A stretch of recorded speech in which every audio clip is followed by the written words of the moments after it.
If you were in an extended survival situation, would you want a knife that costs $20 or one that costs $225? Let's have a closer look.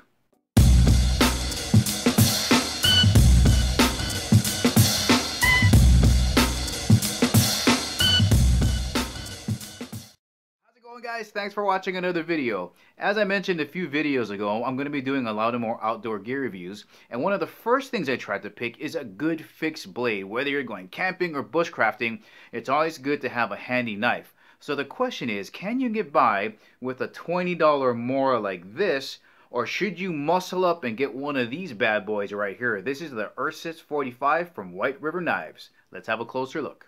Alright guys, let's have a closer look at this Mora knife I've had for a few years now.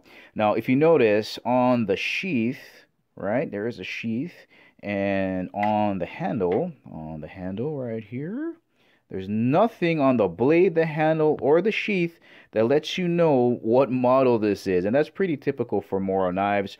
But this specific model came from a man can from Iraq veteran 8888. So you can't tell. So what I'll do is in the description, I'll leave a link for a few models that I think you guys are going to want to have a look at, but you can't tell. My theory is it's part of their Craftline series, anywhere between $10 and $20, and really, you don't need to spend more than that much to get a really good knife from Mora. Alright, let's get a close-up of the stainless steel blade in here. You see, made in Sweden. Now, it does come in a carbon steel as well, but when you're looking at the Craftline series, at least, the stainless is going to be a Scanvic 12C27. Takes a wicked edge. I just bumped myself ever so gently, and you can see that I just shaved a little bit of skin off of there. So it takes a wicked edge, really good corrosion resistance. Got a nice clip point design. Most of the Moras you're going to see are scanning grinds. So you can see the grind starting right here and then just dropping all the way to the bottom. Really good for woodworking. This is a rat tail tang, so it's not a full tang, right? The blade doesn't come all the way back here. It comes down to a point right about here, and it's set into this TPE thermoplastic elastomer handle that's very comfortable. Got a nice finger guard here. Now, it's going to be hard to sharpen all the way down to the finger guard because there's no choil in there. That's one of the disadvantages of having a blade that's set straight into the finger guard, but I can't think of that being much of a problem, especially for $10 to $20. So very comfortable in the hand. I just want to have a close-up of the spine here. So most Moras are going to be 3.6 inches that you're going to see on the website. The spine thickness is listed at 0.08 inches. There it is in comparisons to a US nickel. I think it's just about the same, if not a little bit thinner than that. But that's thick enough to do most camp duties when you're just kind of carving things around camp. So that's going to do you just fine. Having a look at the sheath. Plastic sheath, right? It's got a nice little drain hole there at the bottom in case you decide to drown yourself.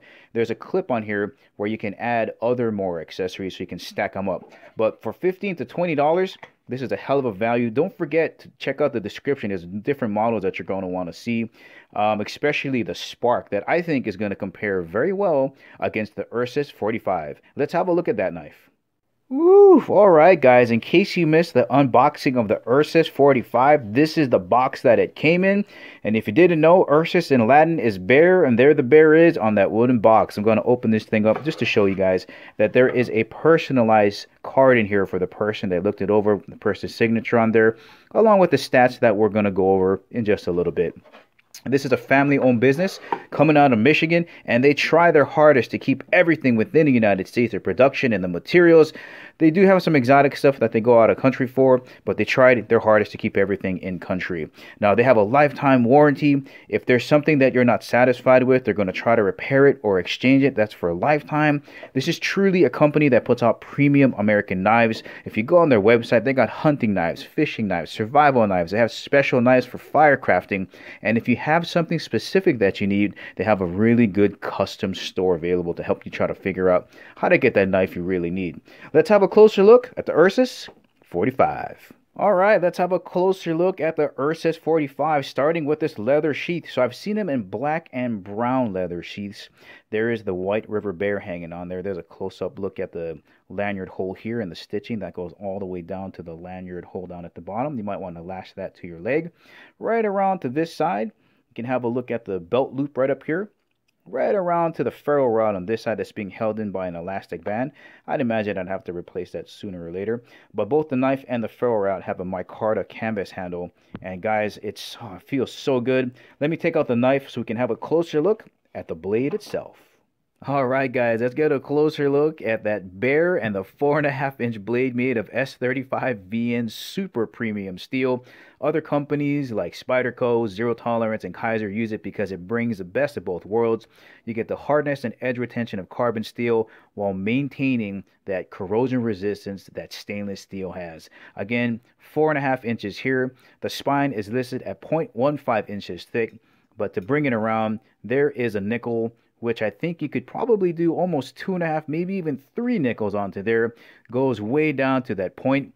This is a drop point blade design, and I would consider that a saber grind, kind of like a Scandi grind. Scandi grinds would start here, but with a saber it brings it up a little bit higher. But most Scandi grinds don't have a ridiculously sharp secondary bevel like that. You got a nice stone washed swedge up here. And I don't know if you guys can see this, but right about here, you can actually see it right about there. So it's rounded right about here, but then as you go further toward the tip, it's actually more sharp, so you can strike it with the ferro rod. So when you're controlling it here, it's rounded and it's sharper up here. I don't know if you guys can hear this here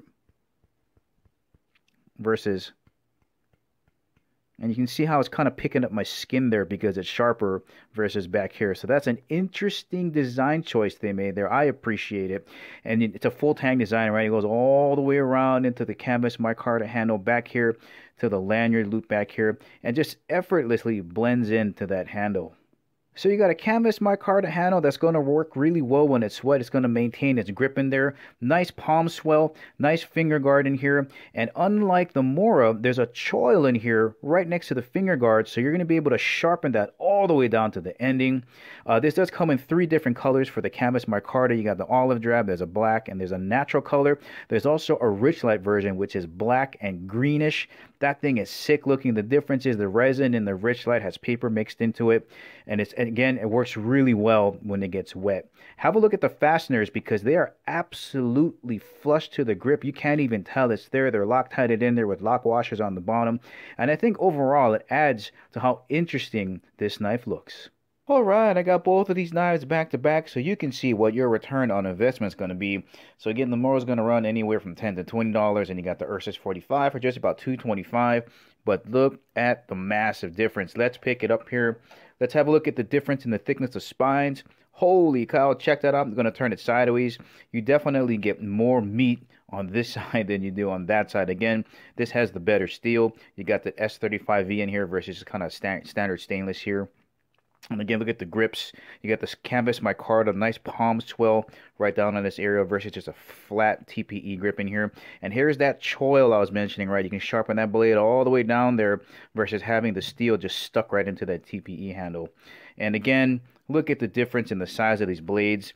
That's why this is $225 and this is $10 to $20. But again, guys, this is one hell of a deal for getting into bushcrafting. Now, which one am I going to choose? I'm going to go with this guy. So you're going to see a lot of more videos of me practicing bushcrafting skills using the Ursus 45. But which do you get? I think if you can afford this one, you can definitely afford to put that in your bag as a backup. But if you can only afford one, there's nothing wrong with getting one of these Moras, especially one of the ones I have linked in the description below. But guys, that's the ending of this video. Hope you found it useful. If you liked the video, please give it the thumbs up. If you haven't subscribed to Chemo 365, please do. And remember, I'll catch you guys later.